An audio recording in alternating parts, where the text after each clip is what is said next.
Hello दोस्तों, नमस्कार। स्वागत है आपके अपने यूट्यूब चैनल संजय टेक्निकल @21 में।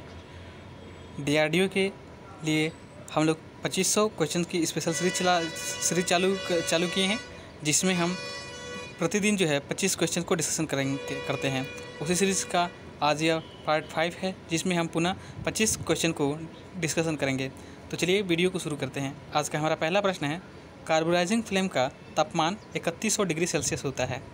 जो वेल्डिंग में फ्लेम जो होती है वो मुख्यतः आपके 3 प्रकार की यूज़ होती है, कार्बोराइजिंग, ऑक्सीडाइजिंग और न्यूट्रल फ्लेम। ठीक है, तो जो कार्बोराइजिंग फ्लेम का तापमान होता है आपका 3100 डिग्री सेल्सियस होता है, और ऑक्सीडाइजिंग फ्लेम का जो तापमान होता है वो आपका 3300 डिग्री सेल्सियस होता है, और जो न्यूट्रल फ्लेम होता है उसका तापमान होता है 3200 डिग्री सेल्सियस। तो ये आपको याद रखने हैं। ठीक है, चलिए नेक्स्ट क्वेश्चन देखते हैं।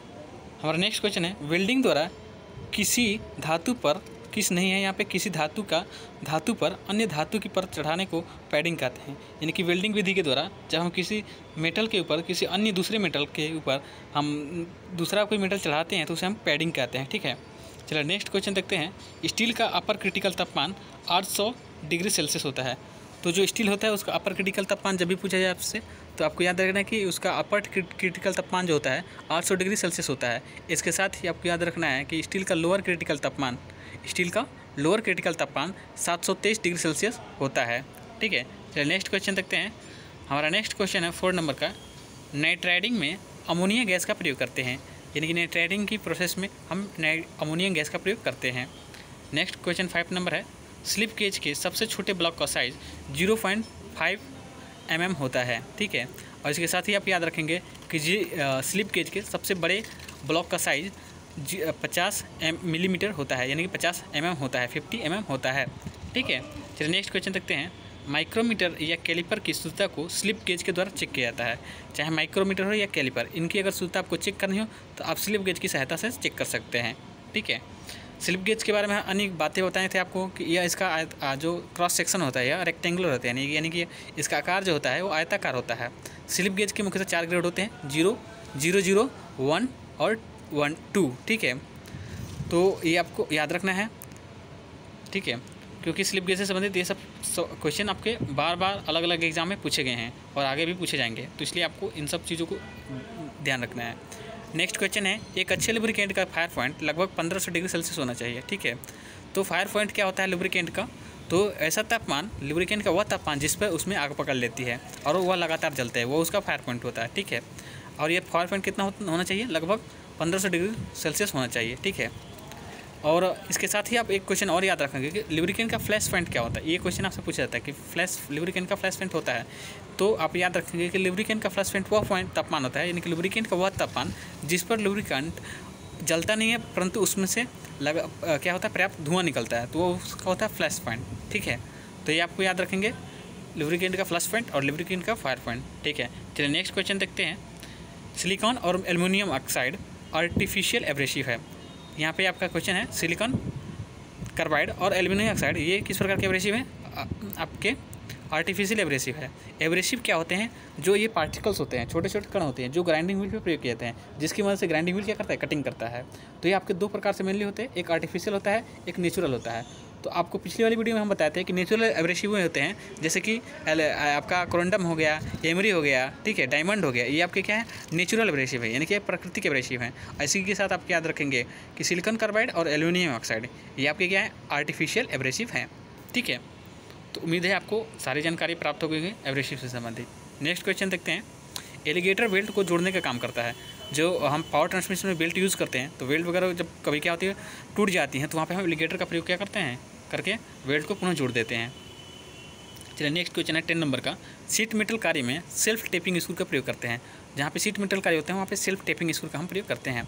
सीट मेटल कार्य में एक चीज़ और पूछा जाता है कि सिर्फ सीट मेटल कार्य में कौन सा हैमर प्रयोग किया जाता है? तो सीट मेटल कार्य में आप याद रखेंगे कि वहाँ पे आपका सॉफ्ट हैमर का प्रयोग करते हैं।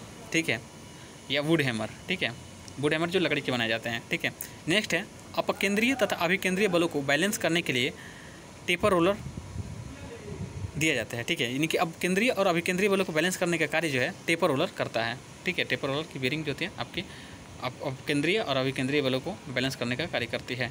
ठीक है, अब नेक्स्ट क्वेश्चन है आपका 12 नंबर, नीडल बियरिंग सर्वाधिक भार सहन करते हैं। नीडल का मतलब क्या था? सुई, यानी कि ऐसी बियरिंग जो ये बियरिंग जो बहुत पतले पतले क्रॉस सेक्शन होता है, इसका व्यास बहुत पतला होता है और ये सर्वाधिक भार जो है सहन करते हैं। बियरिंग का कार्य क्या होता है? बियरिंग का काम होता है कि फ्रिक्शन को कम करना, ठीक है, और मुख्यतः ये इसका फ्रिक्शन फ्रिक्शन को कम करती है, ठीक है, और ये लोड को भी सहन करती है। बियरिंग आपके दो प्रकार की होती है मुख्यतः, फ्रिक्शन बियरिंग और एंटी फ्रिक्शन बियरिंग। तो जो बॉल बियरिंग किस प्रकार की बियरिंग है, आपको याद रखना कि बॉल बियरिंग जो है आपका एंटी फ्रिक्शन बियरिंग है, यानी कि घर्षण इसमें कम होता है, ठीक है। और इससे क्वेश्चन पूछा था, एक और महत्वपूर्ण क्वेश्चन पूछा जाता है आपसे बियरिंग में कि बॉल बियरिंग में किस प्रकार का कंटेक्ट होता है। तो बॉल बियरिंग में आप ये क्या याद रखेंगे कि पॉइंट कंटेक्ट होता है, ठीक है, और इसके साथ ही नीडल बियरिंग में आपका लीनियर कंटेक्ट होता है, ये आपको याद रखना है। चलिए नेक्स्ट क्वेश्चन देखते हैं 30 नंबर। रफ ग्रेड के लैप के लिए 0.02 mm अलाउंस रखा जाता है, यानी कि रफ ग्रेड की आपकी लैपिंग करनी हो तो वहाँ पे 0.02 mm का अलाउंस रखा जाता है। इसके साथ ही आपको बताना है कि 0.0 एक इंस्ट्रूमेंट का लिस्ट काउंट भी होता है, उस इंस्ट्रूमेंट का नाम आपको बताना है। चलिए नेक्स्ट क्वेश्चन देखते हैं 14 नंबर। होल्डिंग अलाउंस, ठीक है, होल्डिंग अलाउंस 0.01 mm से 0.02 mm तक रखा जाता है, ये भी आपको याद रखना है, ठीक है। नेक्स्ट क्वेश्चन है 15 नंबर। ग्राइंडिंग व्हील की टेम्परिंग के लिए हल्का पीला रंग होना चाहिए, यानी कि ग्राइंडिंग व्हील की जब भी टेम्परिंग की जा रही हो तो उसको अगर आपके पास कोई टेम्परेचर मेजरिंग इंस्ट्रूमेंट नहीं है, यानी कि आपके पास कोई ऐसा साधन नहीं जिसके आपको उसको तापमान माप सके, तो वहाँ पे उसके रंग को देख करके हम उसको क्या कर सकते हैं, उसकी टेम्परिंग कर सकते हैं। जब भी पीला रंग हो जाए तो इसका मतलब वह उसकी टेम्परिंग करने लायक वो हो गई है, वो उसको टेम्परिंग कर सकते हैं। आज के तापमान की बात करें तो 250 डिग्री होता है आपका सेल्सियस, इसके 250 डिग्री सेल्सियस तापमान पे ग्राइंडिंग व्हील की जो है आपकी टेम्परिंग की जाती है, तो ये भी आपको याद रखना है। चलिए नेक्स्ट क्वेश्चन देखते हैं। स्पैनर कास्ट स्टील या मीडियम कार्बन स्टील के बनाए जाते हैं, ठीक है। स्पैनर्स का प्रयोग नट और बोल्ट को टाइट और या लूज़ करने के लिए करते हैं, और ये कास्ट स्टील या मीडियम कार्बन स्टील के बनाए जाते हैं। नेक्स्ट क्वेश्चन है 17 नंबर का। फिलर गेज को थिकनेस गेज या क्लियरेंस गेज भी कहते हैं, ठीक है। तो फिलर गेज के अन्य नाम पूछे तो थिकनेस गेज या क्लियरेंस गेज इसको कहते हैं, ठीक है। इसका कार्य क्या होता है, तो दो मैचिंग पार्टों के बीच के गैप को चेक करने के लिए हम क्या करते हैं, फिलर गेज या थिकनेस गेज का प्रयोग करते हैं, ठीक है। इसके साथ ही इसके ब्लेड की लंबाई जो होती है 100 mm, ठीक है, होती है फिलर गेज के ब्लेड की लंबाई, ये आपको याद रखना है। नेक्स्ट 18 नंबर क्वेश्चन है। गैलेना एस्क से लीड तैयार किया जाता है या लीड प्राप्त होता है, ये आपको याद रखना है। इस प्रकार से हम आपको बताए थे और भी एस्क के नाम, जैसे कि बक्साइट है, तो बक्साइट किसका एस्क है, तो एल्युमिनियम का एस्क है, यानी कि बक्साइट से कौन सा धातु मिलती है, तो एल्युमिनियम हमको मिलती है, ठीक है। इसके साथ ही मैग्नेटाइट तो लोहा, ठीक है। आपको ये सब याद रखना है कि इन अयस्क से कौन सी धातु प्राप्त होती है। नेक्स्ट क्वेश्चन है 19 नंबर। लेथ मशीन का बेड कास्ट आयरन के बनाए जाते हैं, जो लेथ मशीन होती है वो, ठीक है, यह हमारी कास्ट आयरन के बनाए जाते हैं, इसके बेड जो है कास्ट आयरन के बनाए जाते हैं। यहाँ से क्वेश्चन पूछा जाता है एक और कि लेथ मशीन का जो बेड है वो कास्ट आयरन का ही क्यों बनाया जाता है, क्योंकि यह कंप्रेसिव स्ट्रेंथ को क्या करता है, सहन करता है, इसलिए कास्ट आयरन के बनाया जाता है। नेक्स्ट क्वेश्चन है 20 नंबर।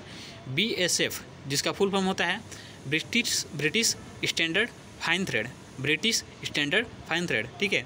इसका एंगल होता है 55 डिग्री, ठीक है। इसके साथ ही BSP थ्रेड का, यानी कि जिसका फुल फॉर्म होता है ब्रिटिश स्टैंडर्ड पाइप थ्रेड, ठीक है, उसका एंगल भी 55 डिग्री सेल्सियस 55 डिग्री होता है। इसके साथ ही अब याद रखेंगे कि BA थ्रेड, इसका एंगल होता है 47.5 डिग्री, ठीक है। अब उसके बाद अगला देखते हैं, और इसमें एक और याद रखेंगे एकमी थ्रेड या वर्म थ्रेड, इसके बारे में क्वेश्चन पूछा था कि एकमी थ्रेड का एंगल कितना होता है। तो इसको हम कल बताए थे कि जो लेथ मशीन का लीड स्क्रू होता है उस पर एकमी थ्रेड कटी होती है और उसका एंगल जो होता है 29 डिग्री होता है, ठीक है। इस वीडियो में हम लिखने का कार्य नहीं कर रहे हैं ताकि आपको क्वेश्चन को समझने में कोई दिक्कत ना हो, ठीक है, और आप हमारी केवल बातों को सुने और ध्यान से, और अगर कोई आपको इंपॉर्टेंट पॉइंट लगता है तो उसको आप नोट डाउन कर लें ताकि आपके आने वाले एग्जाम में वह आपके लिए महत्वपूर्ण हो, ठीक है। चलिए नेक्स्ट क्वेश्चन देखते हैं 21 नंबर। दुनिया का सबसे बड़ा लौह अयस्क उत्पादक देश चीन है। इसके पहले वाली वीडियो में हम आपको बताए थे, कल वाली वीडियो में, कि सबसे पहले, ठीक है, औद्योगिक क्रांति की शुरुआत पूरे विश्व में सबसे पहले कहाँ पे हुई थी, तो उसका आंसर था ब्रिटेन, ठीक है, कि हमने ये बताया कि ब्रिटेन में सबसे पहले औद्योगिक क्रांति की शुरुआत हुई थी। इस प्रकार के क्वेश्चन जो है आपके, क्योंकि ये आपके ट्रेड से संबंधित है, तो इस प्रकार के क्वेश्चन आपसे पूछे जाते हैं, तो आपको इन सब क्वेश्चन को भी याद रखना है, ठीक है। तो आज का हमारा क्वेश्चन क्या है कि दुनिया का सबसे बड़ा लौह अयस्क उत्पादक देश कौन सा है, चीन है, यानी कि पूरे विश्व में सबसे अधिक लोहे का अयस्क, जैसे कि मैग्नेटाइट है, हेमेटाइट है, ठीक है, इनका उत्पादन कौन सा करता है, तो करता कौन सा देश है, तो चीन है, ठीक है। नेक्स्ट है रबर के लिए ड्रिल का पॉइंट कटिंग एंगल, रबर के लिए ड्रिल का कटिंग एंगल 80 डिग्री होता है। यानी कि रबर की ड्रिलिंग करनी हो तो ड्रिल का पॉइंट एंगल कितना होता है, 80 डिग्री होता है। नॉर्मली ड्रिल का कटिंग एंगल होता है 118 डिग्री, ठीक है, 118 डिग्री। तो ये आपको याद रखना है। और ये मेटल के ऊपर वेरिएट कर रहा है, अलग अलग मेटल के लिए अलग अलग होता है। नेक्स्ट क्वेश्चन है 23 नंबर, स्टेनलेस स्टील का उत्पादन इलेक्ट्रिक प्रोसेस से होता है, ठीक है। स्टेनलेस स्टील का जो उत्पादन होता है वो इलेक्ट्रिक प्रोसेस के द्वारा होता है। इसके बाद हम आपको बताए थे कल कि पिग आयरन का उत्पादन जो है ब्लास्ट फर्नेस से होता है, कास्ट आयरन का उत्पादन पिपोला फर्नेस से होता है, और रॉट आयरन का उत्पादन पुडलिंग फर्नेस से होता है। तो ये आपको याद रखना है, ठीक है। और नेक्स्ट क्वेश्चन है 24 नंबर, बोर्ड से लोकेशन लेने के लिए पोस्ट जी का प्रयोग करते हैं। तो ये क्वेश्चन कई सारे एग्जाम में रिपीट कई बार रिपीट हो चुका है। तो इसलिए ये प्रश्न क्या है, यह बहुत ही महत्वपूर्ण प्रश्न है। इन सब प्रश्नों को आप नोट करते जाएं, ठीक है, ताकि आपके आने वाले एग्जाम में आपको किसी प्रकार की कोई प्रॉब्लम ना हो। चलिए नेक्स्ट क्वेश्चन है, और आज की हमारी वीडियो का ये अंतिम क्वेश्चन है। लोहे का शुद्ध रूप, सॉरी यहाँ पे शुद्ध नहीं होगा, यहाँ पे अशुद्ध होगा, टाइपिंग मिस्टेक है। लोहे का अशुद्ध रूप जो होता है आपका क्या कहलाता है, पिग आयरन कहलाता है, ठीक है। तो क्योंकि इसमें आयरन, जिसमें जो कार्बन की मात्रा होती है वो बहुत ज़्यादा होती है, ठीक है। इसके साथ ही आपको बताए थे कि आपका कास्ट आयरन और रॉट आयरन, ठीक है। तो ये क्या है, आपके लोहे के रूप होते हैं। रॉट आयरन सबसे शुद्ध होता है और सबसे अशुद्ध होता है आपका पिग आयरन। तो ये कुछ महत्वपूर्ण 25 प्रश्न थे जो आज की इस वीडियो में हमने कवर किए हैं, और इनसे संबंधित जो भी कुछ रिलेटेड पॉइंट बन सकते थे वो सारे हमने कोशिश किया आज की वीडियो में डिस्कशन करने का आज के आप लोगों के साथ। उम्मीद है वीडियो आपको पसंद आई है। इसी प्रकार की वीडियो पाने के लिए आप हमारे चैनल को सब्सक्राइब करें, ज़्यादा से ज़्यादा दोस्तों के साथ शेयर करें, और वीडियो पसंद आई हो तो वीडियो को लाइक करें। अगर किसी प्रकार की आपकी क्वेरी है, कोई डाउट है, तो आप हमें कमेंट में ज़रूर पूछ सकते हैं। आज के लिए इतना ही, मिलते हैं नेक्स्ट वीडियो में। तब तक के लिए धन्यवाद। जय हिंद।